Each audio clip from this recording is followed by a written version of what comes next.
اسلام کا ایک جرری دلیر ہے. اسلام کو ایک ایسا سپوت اللہ نے عطا کیا ہے کہ یہودی کہتا ہے اگر 6 مہینے یہ شخصیت دنیا میں اور رہتی تو شاید دنیا میں کوئی کافر نہ بچتا.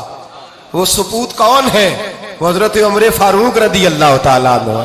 میرے نبی پاک علیہ السلام نے فرمایا میرے بعد کوئی نبی ہوتے تو خطاب کے بیٹے عمر ہوتے. لو کان نبی بعد لکان عمر ابن خطاب. میرے بعد کوئی نبی ہوتے تو خطاب کے بیٹے عمر ہوتے. تاریخ کا حوالہ اٹھا رہا ہوں, ایک ورق الٹ رہا ہوں. اس عمر فاروق کو در رسول پر لانے والی, اس عمر کو اللہ کے گھر کی طرف رستہ دکھانے والی, اس فاروق اعظم کو دین کا سپاہی بنانے والی, یہ کوئی اور نہیں ہے, یہ عمر فاروق کی ہمشیرہ ہے. یہ جناب عمر کی بہن ہے. بہن نے بھائی کی کایا ہی پلٹ ڈالی. بہن نے ذمہ داری کا احساس کیا. بہن نے ذمہ داری کا احساس کیا تو اس رنگ میں قرآن پڑھا کہ فاروق اعظم فرماتے ہیں میرے دل سے کفر دور کر کے مجھے رسول اللہ کا غلام بنا دیا ہے. بہن اگر ذمہ داری کا احساس کرے, بہن اگر ذمہ داری کا احساس کرے. حضرت عمر فرماتے ہیں, حضرت عمر کہتے ہیں میری ایک نوکرانی نے, کنیزہ نے کلمہ پڑھا, میں اسے دروں سے مارا کرتا تھا. میں تلوار لے کے گھر سے نکلا حضور کو شہید کرنے, تو مجھے کسی صحابی نے کہہ دیا تو حضور کو شہید کرنے جا رہا ہے, گھر کی تو خیر منا, تیری بہن اور بہنوئی بھی کلمہ پڑھ گئے. کہتے میں گیا, باہر دروازے پہ تھا تو میری ہمشیرہ اندر قرآن پاک کی تلاوت کر رہی تھی. فاطمہ بنت خطاب, فاطمہ بنت, کتنا پسند ہے یہ نام صحابہ, کس نے رکھا ہوا ہے. فاطمہ بنت خطاب تلاوت کر رہی تھی. سعید بن زید بہنوئی بھی تلاوت سن رہے تھے. فرماتے میں نے قرآن سن لیا, دروازے پہ دستک دو جی. بہن نے دروازہ کھولا, قرآن پاک کے صفحے چھپا دیے. کیا کر رہے تھے تم لوگ؟ بہن خاموش ہو گئی. میں نے کہا بولتے کیوں نہیں؟ مجھے کسی نے بتلایا ہے تم نے کلمہ پڑھا ہے.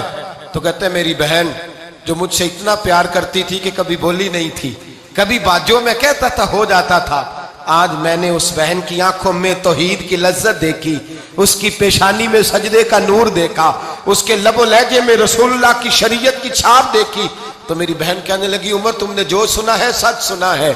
اب میں اور میرا خاوند مصطفیٰ کے نوکر ہیں, اب ہم دین کے پیروکار ہیں. کہتے زور سے تماچا مارا, میں گر گئی.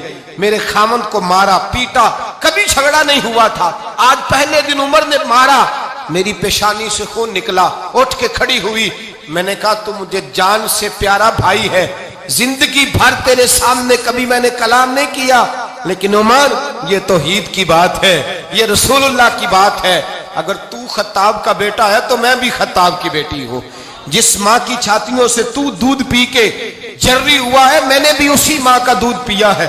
جتنی طاقت ہے تو لڑا لے, جتنی ہمت ہے تو مار لے, لیکن اب میں رسول اللہ کا دامن نہیں چھوڑوں گی.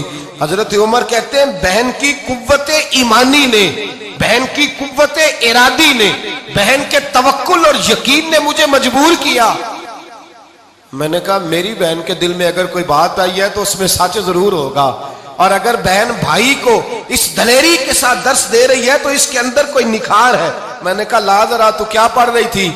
جناب عمر کہتے ہیں پھر بہن نے دلیری والا جواب دیا. فرمایا ایسے کیسے لاؤں, جا پہلے غسل کر کے آ, جا وضو کر کے آ, کپڑے بدل کے آ. یہ رسول اللہ کا قرآن ہے, یہ اللہ کی کتاب ہے. بے وضو بے غسل نہیں پڑھی جا سکتی. فرماتے میں غسل کر کے کپڑے بدل کے جو بیٹھا, بہن نے قرآن پڑھا, بہن نے قرآن پڑھا. اللہ کرے بہنیں بھائیوں کو قرآن سکھانے لگے, اللہ کرے بہنیں بھائیوں کو حدیث سکھانے لگے, اللہ کرے بہنیں اپنے بھائیوں کو رسول اللہ کے در پر جھکانے لگے, اللہ کرے بہن کہنے لگے آ جا مل کر کے دونوں دین کی. بہن نے قرآن پڑھا. فاروق اعظم رو رو کے نڈال ہو گئے. حضرت عمر کہتے ہیں بہن کی زبان سے چند آیتیں سنی تو میں نے کہا مجھے باندھ لو, ہاتھ باندھ لو, میں حضور کو قتل کرنے کے ارادے سے آیا تھا نا, اب مجھے باندھ لو. کرو آیا سا مار مقامنے نو, ہن مینو مار دے لے چلو, متے عمر دی عمر برباد ہوئے جتھے عمر سوار دے لے چلو. اب مجھے لے جاؤ در رسالت ماپ. ایک بہن نے ذمہ داری کا احساس کیا تو حضرت عمر جیسا سپوت دیا. بہنیں اگر ذمہ داری کا احساس کریں, ذمہ داری کا احساس کریں تو اسلام میں بہت بڑا انقلاب آ سکتا ہے.